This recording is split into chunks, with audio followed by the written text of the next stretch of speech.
Hi guys, welcome back to the last segment of the day. So right now we are actually going to look at some more questions now. So we're going to be applying everything that we've actually spoken about, and then we will then try and summarize everything else that we need to do. So let's just jump right into it. Quickly though, remember we're still looking at finance, and under finance we're looking at growth, which is the simple growth specifically, and decay. And then our big ideas was simple interest and straight line depreciation. Now the very first question we have is, Elon invested 5,000 in a fixed deposit account 5 years ago, right? And then the principal amount grew by that. So we need to understand this. This says 5 years ago, and the amount grew by 15%. So understand something here. It does not mean that the rate of interest or the rate of appreciation is 15%. No. At the end of 5 years, his investment was 15% more than what he initially actually invested there. So the first question, find the total balance on this investment. So that means it was 5,000, the time was that, the principal amount grew by that. So the accumulated amount will actually be, firstly, the 15% of the 5,000, and then this will be 15 over 100 multiplied by 5,000. And then if I just quickly calculate this, it will actually be, I will have 0.15 multiplied by the 5,000, and it will give me 750. So it means that this is 750, right? So in 5 years, this person actually got 750. So this would then mean that this will be 750 rands that, or plus rather, sorry, plus the 5,000, plus the 5,000. And that will be the total balance there, which is 5,750. Now, the second question wants us to know, what is the interest rate per annum, right? So the accumulated amount, remember, was 5,750. That means that our interest per annum will be the accumulated amount divided by the 5 years, right? So which will then be 5,750 divided by 5, which is the 5 years. So this will actually be plus 5,000 there, and then I divide this by 5 years, which gives me 1,150. So this will be 1,150, right? So now we want to know how much is this in terms of interest rate of the initial amount, right? So that means the interest will actually be 1150 divided by the 5,000, multiply this by 100 to get the interest rate. So go back to our calculator. I'm going to divide this by 5,000. It gives me an answer there. I multiply it by 100, and this will give me 23. So it means it would have been 23% that the person actually got. Elon, this is per annum. Now the second question is, a new car has a selling price of 185,000. Then Maria puts down a cash deposit. Now guys, let's understand, as soon as you see cash deposit, already it is telling you that the person did not actually make an arrangement with the initial amount that this thing cost. Instead, it is that amount minus the deposit that they paid. So we're going to look at what is 25% of 185,000. What will be then the debt that Maria is going to take will be that amount. So 185,000 minus the 25% of it. And that will be the principal debt there. And then she agrees to pay off the balance in 60 equal installments each month. So already we know that this means 5 years, right? So that means 5 years. And then the financing agent agrees to charge an interest of 12% per annum, simple interest. They want us to calculate the installment amount. So let's look at that quickly. So we know that the selling price is that, the deposit is 25% of that, right? So we firstly need to find what is 25% of 185,000. And this will be 46,250. Right, so her deposit is 46,250. Then it means the initial debt will then be this amount, you minus the 185,000, and it will give me 138,750, right? So this will be 138,750.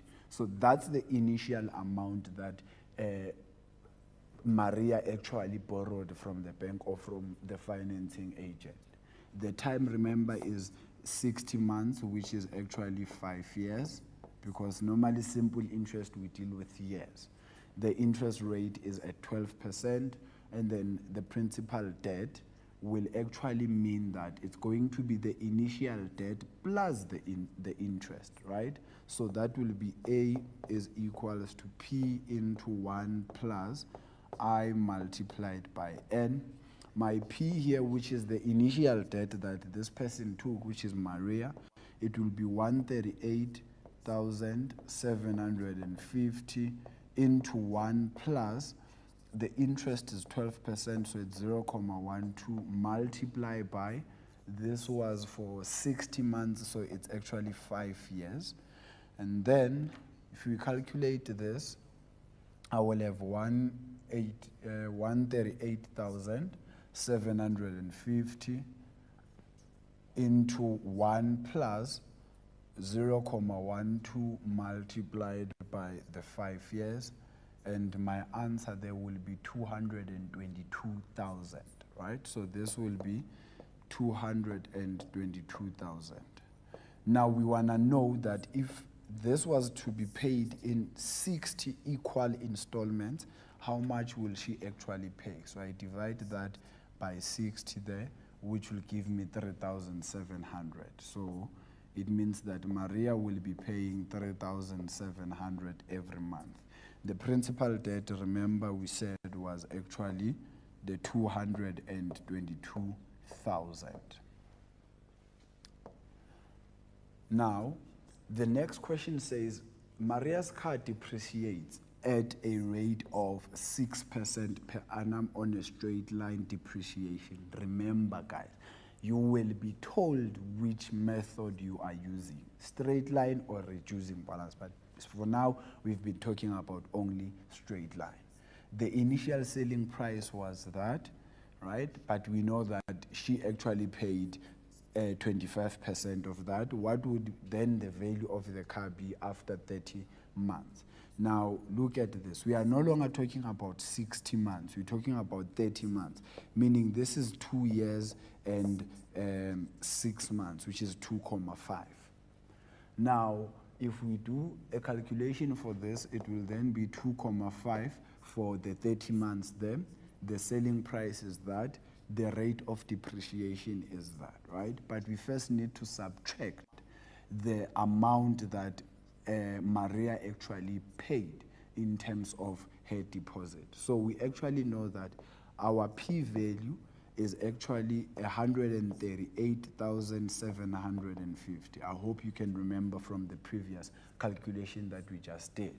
So I will need to find what A is. That's P1 minus I multiplied by N. I would advise that you always start with your formula, guys, so that you know what you are substituting where, and not just substitute anywhere, because you know nerves are playing with us when you're writing exams. So at times we might miss a substitute where we are trying to find the correct things to do. And then the interest is 6%, so it's 0.06 multiplied by 2.5, and that's going to give me the value. right? So let me just move this up there a bit. So it's going to be 138,750 into 1 minus the 0.06 multiplied by 2.5. And that will actually give me 117,000. So this will be equals to 117 and 937. 937 and 50 cents. Remember I said we write our zero there. So that will be the value of the car after the 30 months that Maria actually paid for this. So guys, please understand that at times it does happen that you get interest for 2 months and not for a whole year. So you need to take that into consideration. Why this is really there intentional is because I want you to not only think that you're always gonna deal with a whole number maybe of years, that 5 years, 6 years. It can also at times be 6 years and 3 months, right? So you will need to make sure that you understand what that means. And then you write it as a decimal when you are calculating, and also that's the main thing that you please need to take from there. So let's quickly look at the last question, but I'm gonna need you to do this one, and then you let us know what you think about it. So Maria goes car shopping after 30 months. Then the salesman is prepared to give Maria what? 5,000 less than the straight line depreciation value. Remember, the straight line depreciation value is 117,937.50 cents, right? And then will this be enough for Maria to pay off the outstanding balance as well as having a deposit for another car? So let's quickly look at this. Remember, the value of the car we said was 117. Let me just go back quickly. 937.50 cents. 937.50 cents, right? But they're saying we're gonna give you 5,000 less than this. So meaning this will be 112,937.50 cents. And then the principal debt for 30 months now means that it's going to be the trade-in amount, which I will just call P, into 1 plus I multiplied by the 30, which is 2.5 there, right? So that will be the principal debt. And then the interest rate is charged at that. So it means my I value is actually the 12% there. The installments will be the total installments that Maria paid, which means it's 3,700 multiplied by 30. And that will give me the total amount of installments. Outstanding balance will be this minus that. And then you will then know that Maria will have this as enough to pay the outstanding balance and also pay the deposit for the account. So guys, what we are looking at here is what exactly is it that we are dealing with. This is a car, it's depreciating. It's depreciating for 30 months. What is the scrap value or book value after 30 months? You need to calculate that.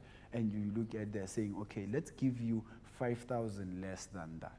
And then from there, you look at whether that amount, which is 112,000 and something, will then be enough for Maria to cover the outstanding balance plus the deposit for that car that she wants.